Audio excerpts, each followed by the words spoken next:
gudoomiyaha xisbiga mucaaradka ah ee u cid injineer Faysal Cali Waraabe oo ku sugan wadankaasi Imaaraadka Carabta ayaa khadka telefoonka aan kula xiriiray waxaana wax ka weydiiyay sababaha keenaya ra'iisul wasaaraha dalka Itoobiya Dr. Abiy Ahmed uu markaasi ku soo celceliyo dalabkiisa ah isaga iyo madaxweynaha dowladda federaalka ee Soomaaliya Maxamed Cabdullaahi Farmaajo in iyagoo wada jira ka soo degaan magaalada Hargeysa arintaasi oo sida gudoomiyaha golaha guurtida Soomaaliland uu sheegay si soo noqnoqotay uu uga dalbaday madaxweynaha Soomaaliland dhowr jeer oo horena ay xukuumadda Soomaaliland ka gowsadeegtay haddaba maxaa keenaya in ra'iisul wasaaraha dalka Itoobiya markaasi uu ku cadaadiyo xukuumadda Soomaaliland in madaxweynaha Farmaajo lagu qaabilo magaalada Hargeysa والله أنت أرنت هالسوام مرلبات كنوصل نقطي وأنا أرن أبي أد الشرف درا إنه شرف درا إنه إن إذا كده مثل إلى فرماشو ما مثل بشيء شوجا وقلت هاي واحد اللي تصدق عين النجارسيو إلا حوله وضعين نجارسيو إلا إنه قلبت هذا مجمع صاير تقرب الوقتي إنه ينهوي سبع وإله وحنا من يحرجيسه وطوحي تاسموتني صاحة ضعيف نمدينة يصد كالدات سنانتينة يبغى يساير هجان حنان يسافر مقاط قاعد أرين تاسي مركا وجود دخلني كم نقول دعاية لبنا سنة قدام بي أو جود دخلني نقول دعاية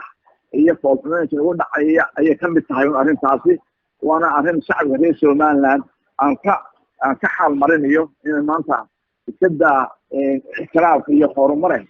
اللي نهوي سلا إنه ننجز بالشهر هل كيلومتر حكومة أو أشتري إلى علينا إياها إنه إلى هرجيشان شيء يعرف حكومة وإنه وعيب بينه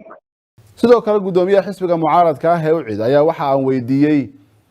sida ay yeeli doonaan haddii ra'iisul wasaaraha dalka Itoobiya uu markaasi ku adkaysto in madaxweynaha Soomaaliya uu yimaado magaalada Hargeysa oo dalabkaasi mar kale uu soo celiyo bal waxa guud ahaan Soomaaliland arintaasi uga meel yaala ama ra'yi ahaan ku talin lahaa marka arrintani waa arrimaha haddii ay baarlamaanka yani jiro oo shaqeynaya arrimaha magaalada Soomaaliya madaxweynaha lagu intiskarin lahaa ka mid tahay inuu diyaarad iska raaco iskala kulmo Farmaajo soo wax allahay wax ajenda aan u tagay aan weydiino maxaa imanaya maxaa la igu yeelayaa wax inta hore inoo soo marin baa weeye waxana weeye arrinta go'aanka Soomaaliland oo shacbiga leh qofkuna jeedka kaliya ugu jirta soo marka muuse u dhaqmayaan waxa weeye aniga ayaa way wax kasta kaliya uu iska sameeyaa haday taasi dhacdana waxa weeye dadku ma khatar geliyo wala kala tashanaya hadaa la wada yeelan la tashan waayo oo wax la wada yeelan waayo oo wax laga wada arrinsan waayo marka waxa weeye waa nin kastaba waa halku doono maraya waa la kala tashanaya ay noqonaysaa anagu waxaan leenahay ilaa hadda ku soo noqon madaxweyne waxaan leenahay si dalka loo xukumi jiray habkii lagu xushin jiray wala socon jiray wala tarjin jiray ku soo noqon mudana gudoomiye dadka qaar waxay isweydiinayaan in xilligan ra'iisul wasaaraha dalka Itoobiya iyo madaxweynaha dowladda Soomaaliya labaduba ay wajahayaan doorashooyin ku soo fool leh oo markaasi arrintan in Hargeysa wada yimaadaan ay ka dayayaan marka qaab kamid ah qaababka ololaha doorashooyinkooda ka caawin kara adigu arrintan ma aaminsantay wada aaminsan ninkan 10 bilood boo harsan maalmihiisa loo tiriyaa wax allaah wuxuu sumcadnay ma jirto dalkii uu baabiyay intii nabadgelyo way xumaatay dowlad goboleed wala dagaalamay meel uu kayo ma jirto ninka dhulkiisii loo daariyay aan laga rabin inuu ilaahay Hargeysa imanaya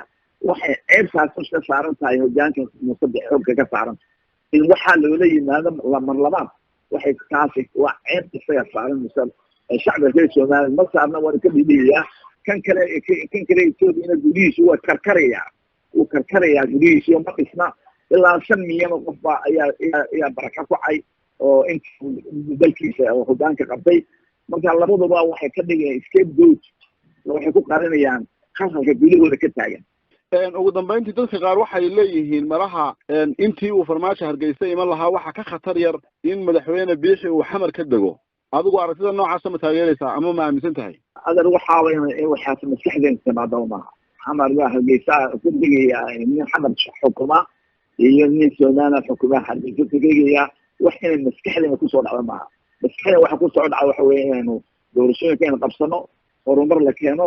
wadanka Soomaaliya wax kala adkaanay wax allaah wax maanta in dhex yaalan ma jira waxa weeye in adduunka إنه member states كأدوك أن توش هو يسمى إكرامكين ونكوا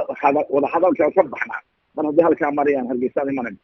ma laga yaabaa dawladda Turkiga ayaa lagu ogaa wada hadallada inay garoodeen ka noqoto ergey gaar ah oo magacaabeen Ethiopia inay soo gacan tugaalinayso oo ay booska ka riixanayso Turkiga